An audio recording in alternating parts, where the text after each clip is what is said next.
শবে বরাতের রোজার ব্যাপারে আজকে আলোচনা করব।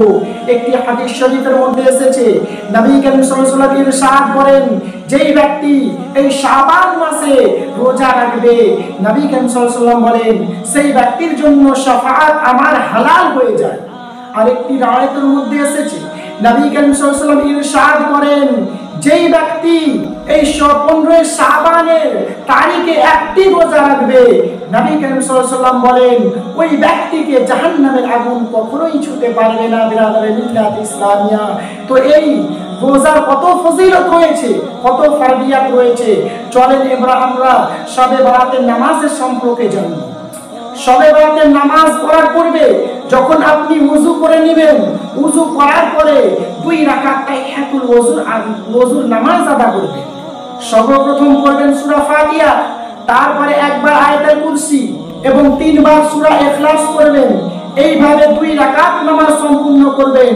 নবী করিম সাল্লাল্লাহু আলাইহি ওয়াসাল্লাম বলেন, যেই ব্যক্তি এইভাবে 2 রাকাত নামাজ সম্পূর্ণ করবে, তো সেই ব্যক্তির 1 ফোঁটা পানি বিনিময়ে আল্লাহ তাআলা 70,000 নফিলের সওয়াব তার নামে আমলে লেখা হবে। ইসলামিয়া, তো আমরা যদি এই তাহিয়াতুল ওযুর নামাজ পড়ি, তো আমরা যখন ওযু করি কত বিন্দু পানি এই মাটিতে পড়ে, তো নবী করিম সাল্লাল্লাহু আলাইহি ওয়াসাল্লাম বলেন 1 বিন্দুর বিনিময়ে 70,000 নফিলের সওয়াব তার নামে আমলে লেখা হবে।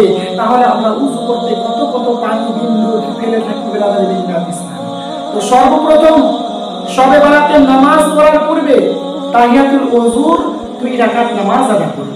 তারপরে আমরা এই শবে বরাতের 2 রাকাত নামাজ আদা করব। কিভাবে নামাজ আদা করব?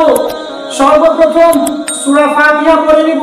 সূরা ফাতিহা পড়ে নেওয়ার পরে একবার আয়াতুল কুরসি এবং 15 বার সূরা ইখলাস আদা করব।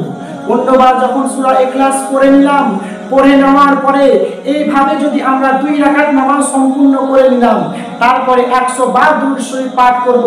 নবী করিম সাল্লাল্লাহু আলাইহি ওয়াসাল্লাম বলেন, যেই ব্যক্তি এইভাবে শবে বরাতের রাতে 2 রাকাত নামাজ আদা করবে, নবী করিম সাল্লাল্লাহু আলাইহি ওয়াসাল্লাম বলেন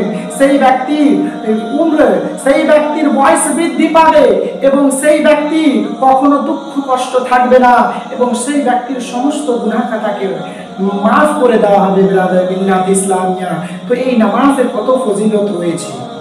আবার আপনারা যদি এইভাবে 8 রাকাত নামাজ পড়েন, সর্বপ্রথম সূরা ফাতিহার পরে একবার আয়াতুল কুরসি এবং 5 বার সূরা ইখলাস আদা করেন, এইভাবে যদি আপনারা 8 রাকাত নামাজ সম্পূর্ণ করেন, তো নবী করিম সাল্লাল্লাহু আলাইহি ওয়াসাল্লাম বলেন যেই ব্যক্তি এইভাবে নামাজ আদা করবে সেই ব্যক্তির সমস্ত গুনাহ খাতাকে মাফ করে দেওয়া হবে এবং সেই ব্যক্তির বয়সকে বৃদ্ধি করে দেওয়া হবে।